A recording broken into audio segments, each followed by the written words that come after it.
SCO بھارتی وزیر دفاع کانفرنس کا مشترکہ اعلامیہ دیکھ کر ترملا گئے، دستخط سے انکار کر دیا۔ چین کے دارالحکومت بیجنگ میں شنگھائی تعاون تنظیم کے وزرائے دفاع کا اجلاس ہوا، جس میں کانفرنس کے مشترکہ اعلامیہ کو دیکھ کر بھارتی وزیر دفاع راج سنگھ ناراض ہو گئے۔ بھارتی میڈیا کے مطابق وزیر دفاع راج ناتھ سنگھ نے SCO کانفرنس کے مشترکہ اعلامیہ پر دستخط سے انکار کر دیا۔ بھارتی میڈیا کا بتانا ہے کہ SCO مشترکہ اعلامیہ میں پہلگام واقعے کا ذکر نہیں تھا، جس پر وزیر دفاع راج ناتھ سنگھ نے دستخط سے انکار کیا۔ بھارتی میڈیا کے مطابق SCO مشترکہ اعلامیہ میں بھارت پر بلوچستان میں بالواسطہ بدامنی پھیلانے کا الزام بھی لگایا گیا ہے۔ واضح رہے کہ اپریل میں مقبوضہ کشمیر کے علاقے پہلگام میں 26 بھارتی سیاحوں کے قتل کے بعد پاکستان اور بھارت کے درمیان تناؤ بڑھ گیا ہے۔ ایرانی قوم پاکستانی عوام کے جذبے اور حمایت کو کبھی فراموش نہیں کرے گی۔ ایرانی سفیر نے اسرائیل کے خلاف جنگ میں فتح کا جشن منانے کے موقع پر پاکستان کی جانب سے بھرپور حمایت پر زبردست خراج تحسین پیش کیا۔ ایران کے پاکستان میں سفیر رضا امیری مقدم نے اسرائیل کے خلاف جنگ میں ایران کی تاریخی اور فیصلہ کن فتح کے موقع پر پاکستانی حکومت اور عوام کو دل کی گہرائیوں سے خراج تحسین پیش کیا۔ سماجی رابطوں کی ویب سائٹ ایکس پر جاری اپنے بیان میں انہوں نے کہا کہ ایران پورے عزم کے ساتھ لڑنے کے بعد ایک منصفانہ اور طاقتور جنگ بندی دشمن پر نافذ کرنے میں باوقار کامیابی حاصل کر چکا ہے۔ انہوں نے کہا کہ اس سلسلے میں پاکستان کی طرف سے دی جانے والی غیر متزلزل حمایت کو ایرانی قوم کبھی نہیں بھولے گی۔ رضا امیری مقدم نے کہا کہ جب صہیونی حکومت نے ایران کے خلاف جارحیت کی تو پاکستان نے برادر مسلم ملک اور دوست ایران کے ساتھ غیر متزلزل یکجہتی اور حمایت کا مظاہرہ کیا۔ پاکستان نے اس مشکل گھڑی میں باوقار اور اصولی موقف اختیار کیا، جس پر وہ تہہ دل سے شکر گزار ہیں۔ پاکستان عالمی امن میں اہم کردار ادا کرنے کو تیار، اگلے ماہ سلامتی کونسل کی صدارت سنبھالے گا۔ اقوام متحدہ کے ہیڈ کوارٹر میں ہونے والی اس اہم ملاقات میں پاکستان کی مجوزہ پروگرام آف ورک پر تفصیلی گفتگو کی گئی، جس کے تحت عالمی امن و سلامتی کے کئی اہم امور پر سلامتی کونسل کے اجلاس منعقد کیے جائیں گے۔ سفیر عاصم افتخار احمد نے واضح کیا کہ پاکستان سلامتی کونسل کی صدارت کے دوران شفاف، مشاورتی اور تعمیری سفارتکاری کو فروغ دے گا تاکہ عالمی مسائل کے حل میں مؤثر پیش رفت ممکن بنائی جا سکے۔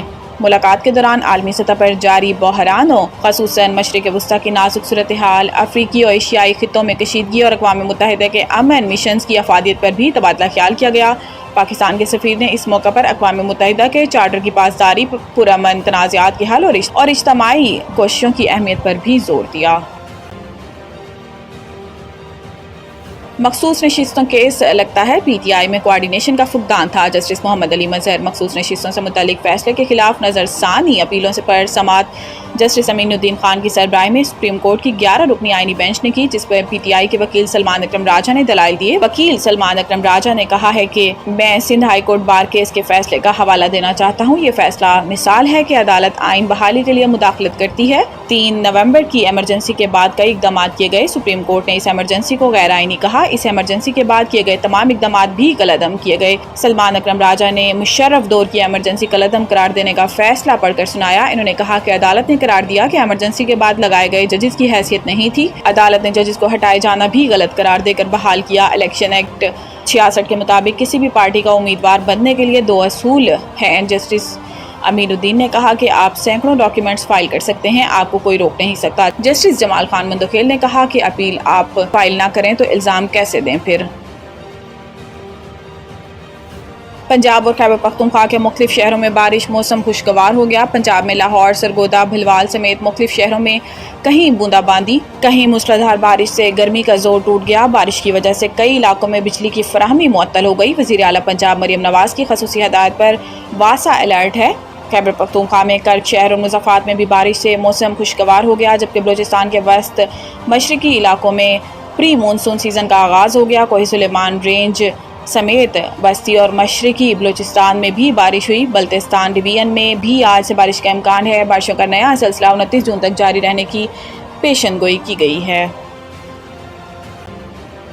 آسٹریلوی کرکٹر عثمان خواجہ غزہ کے معاملے پر فلسطینیوں کے حق میں ڈٹ گئے۔ آسٹریلوی میڈیا کے مطابق عثمان خواجہ نے غزہ کے حق میں بولنے کی وجہ سے صحافی کو نوکری سے نکالنے والے ادارے کو انٹرویو دینے سے منع کر دیا۔ عثمان خواجہ نے اس ادارے کو مائک دیکھا تو انٹرویو دینے سے انکار کر دیا۔ انہوں نے انٹرویو کرنے والے صحافیوں سے معذرت بھی کی۔ آسٹریلوی میڈیا کے مطابق اس عمل کے باوجود کرکٹ آسٹریلیا عثمان خواجہ پر پابندی نہیں لگائے گا۔ خیال رہے کہ آسٹریلوی ریڈیو نے غزہ کے حق میں بولنے کی وجہ سے معروف کرکٹر جرنلسٹ پیٹر لالر کو نوکری سے نکال دیا تھا۔ فروری میں صحافی پیٹر لالر نے غزہ کے لوگوں کے حق میں سوشل میڈیا پر بیان دیا تھا۔ عثمان خواجہ سوشل میڈیا پر پیٹر لالر کے حق میں بولے اور نوکری سے نکالے جانے کو تنقید کا نشانہ بنایا تھا۔ انٹرویو دینے سے انکار پر پیٹر لالر نے عثمان خواجہ کی تعریف کرتے ہوئے کہا کہ عثمان خواجہ اصول پرست انسان ہے، مجھے نکالنے کے وقت